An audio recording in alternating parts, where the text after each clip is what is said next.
আব্বুর মোবাইলে সারাদিন মেসেজ আসতে থাকে, আমি পড়লাম টেনশনে। আব্বু এত মেসেজ কারে করেন? এদিকে দেখি আব্বু আগের চেয়ে বেশি স্মার্ট হচ্ছেন। কি হলো বুঝতে পারলাম না। সারাদিন পুরাতন লুঙ্গি আর জরাজীর্ণ গেঞ্জি পরা আব্বু এখন দেখি স্মার্ট হয়ে গেছেন। জিন্সের প্যান্ট আর ব্র্যান্ডের গেঞ্জি, আবার গেঞ্জির গায়ে লেখা লাভার বয়, এসব পরেই বসে আছেন। আবার এফবিতে পোস্ট করেছেন, তুমি আমার অনেক শখের খুঁজে পাওয়া এক প্রজাপতি সহ আরো অনেক রোমান্টিক পোস্ট।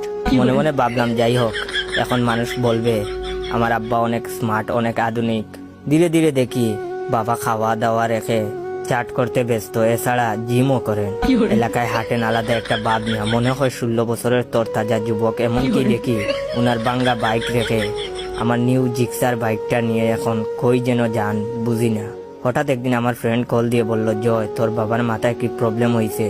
আমি বললাম, কেন রে? সে বলল, তার বোনকে দেখলে নাকি আমার বাবা সিটি বাজান, চুখো মারেন আর রোমান্টিক গান। আমি এখন বন্ধুকে কি বলবো ভেবে পাচ্ছি না। বন্ধুকে বললাম, আচ্ছা বাবা বাসায় আসলে জিজ্ঞাসা করব। বন্ধু বলল, তাড়াতাড়ি বিচারটা করে দিও, নইলে তোর লুচ্চা বাপের গায়ের চামড়া থাকবে না। আমি অনেকটা লজ্জা পেলাম। বাবা আসার পরে বললাম, বাবা এসব কি শুরু করছো তুমি? তোমার কারণে কি বাসার বাইরে যেতে পারবো না?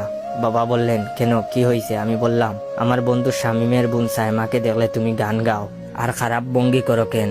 বাবা বললেন, এখানে খারাপের কি আসে? একটা মেয়েকে ভালো লাগলে পুলাপান তো এরকমই করে। আমি বললাম, বাবা তুমি এখনো পুলাপান রয়েছো কি?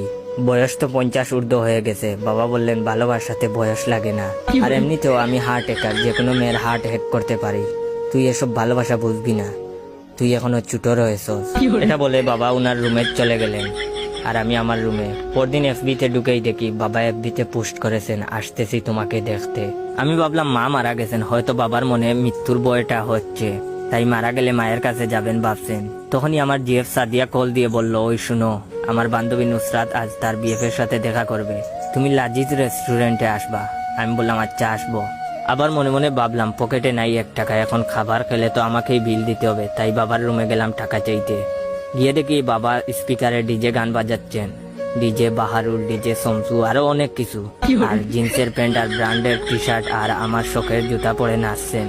আমি শান্ত গলায় গিয়ে বাবাকে বললাম, বাবা আর্জেন্ট কিছু টাকা লাগবে, বন্ধুদের সাথে বাইরে খাবার খাবো।